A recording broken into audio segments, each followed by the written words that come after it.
Petani tambak memanfaatkan lahannya untuk memproduksi garam. Ini dilakukan 3 bulan terakhir sejak musim kemarau melanda wilayah ini. Produksi garam menjadi alternatif bagi petani setelah tambak mereka terdampak kekeringan.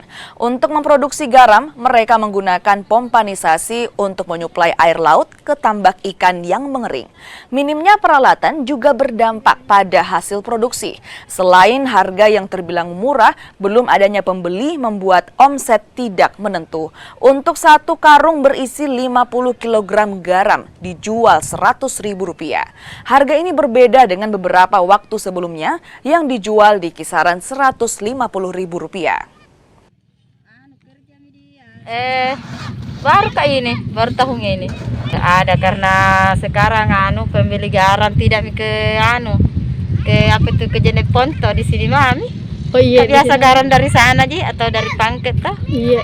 Di pembeli itu kalau ada orang mau pergi di laut toh. Iya. Itu ji beli satu baskom begini. Tapi biasa orang ada beli satu karung. Satu Tapi karung. dari dari luar itu yang satu karung.